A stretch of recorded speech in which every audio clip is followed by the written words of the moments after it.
Hi friends, welcome to அட்மான் tech. நம்ம இந்த சேனலில் டெக்னாலஜி பற்றின இன்ஃபர்மேஷன் எல்லாமே பார்த்துட்ருக்கோம். அப்படி நம்ம இன்றைக்கி பார்க்க போகிற ஒரு மிகப்பெரிய ஆச்சரியமான விஷயம்னா, எல்லார் வீட்லேயும் வந்து செல்லப்பிராணி வளர்த்துட்ருப்பாங்க.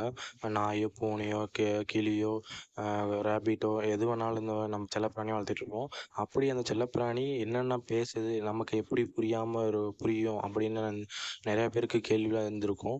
ஆனால் இனிமேல் வர காலத்தில் டெக்னாலஜி யூஸ் பண்ணி அந்த செல்லப்பிராணியை என்னென்ன பண்ணுதுங்க, எப்படி எப்படிலாம் பேசுதுங்க, நம்ம செல்லப்பிராணிக்கு ஒரு பேர் வச்சு கூப்பிடுவோம். ஆனால் அந்த செல்லப்பிராணிங்க நம்மளை எப்படிலாம் நினைக்குதுங்க அப்படின்னு எல்லாமே ஏஐ தொழில்நுட்பம் பற்றி இப்போ ரிசர்ச் பண்ணிகிட்டு இருக்காங்க. அதாவது செல்லப்பிராணி வளர்ப்பதால் நீங்கள் வளர்க்கும் பூனையோ, நாயோ, கிளியோ, முயலோ பேசுவது உங்களுக்கு புரிஞ்சால் எப்படி இருக்கும் அப்படிங்கிற ஒரு ஆச்சரியமான ஒரு விஷயத்த கொஷினாக எடுத்துட்டு அதை சால்வ் பண்ணுற விதமாக ஒரு ஏஐ டெக்னாலஜியை வந்துட்டு உருவாக்கிட்டு இருக்காங்க. அதாவது நம்ம வளர்க்குற நாய், பூனைக்கும் ஒரு பெயரை வச்சு நம்ம அழைப்பது போல் அது வந்து நம்ம எப்படி அழைக்கும் அப்படின்னு தெரிஞ்சுக்கிறதுக்கு ஆர்வமாக இருக்கும். இதற்கான ஆய்வு தான் வந்துட்டு நடந்து வருகிறது. அதாவது செயற்கை நுண்ணறிவு தொழில்நுட்பத்தை பயன்படுத்தி விலங்குகளோட மொழியை வந்து மனிதர்களுக்கு மொழிபெயர்க்கும் முயற்சியில் வந்து விஞ்ஞானிகள்லாம் ஈடுபட்டு வராங்க. இதற்காக வந்து ஒரு ஆய்வில் ஒரு பூனைகள் முகபாவனையில் புரிந்து கொள்ளும் ஆய்வு குறித்த செய்தி வந்து தி சயின்ஸ் டைரக்ட் என்ற பத்திரிகையில் வெளியானது. அதில் பூனைகள் மற்றும் பூனைகளுடன் உரையாடும் போது கிட்டத்தட்ட 250க்கும் அதிகமான முகபாவனைகளை வெளிப்படுத்துவதாக கூறப்பட்டிருக்காங்க.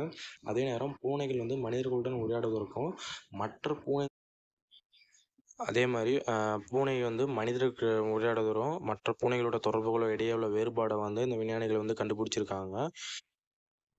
இப்படி இருவேறு வகையான முகபாவனை எல்லாமே வச்சு ஒரு பெட் வந்து அது என்ன நினைக்குது, எப்படிலாம் பேசுது அப்படின்னு சொல்லிட்டு ஏஐ தொழில்நுட்பம் மூலியமாக அது துல்லியமாக ஆராய்ஞ்சு இனி வர ஜென்ரேஷனில் நம்ம வளர்க்குற பெட்டு எல்லாமே வந்துட்டு நம்மளை எப்படி பார்க்குதுங்க, நம்மக்கிட்ட என்ன சொல்ல விரும்புங்க எல்லாமே பார்க்க போகிறோம்.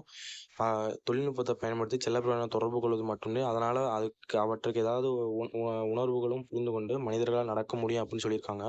உதாரணத்துக்கு மாட்டோட முகபாவனை எல்லாமே வச்சு நம்ம ஒரு பால் கறக்கும் போது அது வந்து எத்தகைய வழியை வந்து அனுபவிக்கிறது அப்படின்னு பார்க்கலாம்.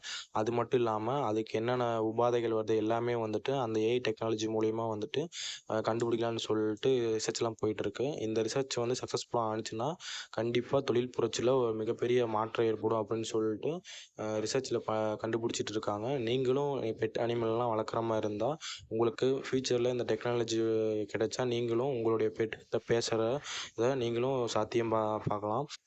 ஓகே ஃப்ரெண்ட்ஸ், இந்த இன்ஃபர்மேஷன் எல்லாமே உங்களுக்கு யூஸ்ஃபுல்லாக இருந்தால் மறக்காமல் சேனலை சப்ஸ்கிரைப் பண்ணி வச்சுக்கோங்க. மறக்காமல் உங்கள் ஃப்ரெண்ட்ஸ்க்கெலாம் ஷேர் பண்ணுங்கள்.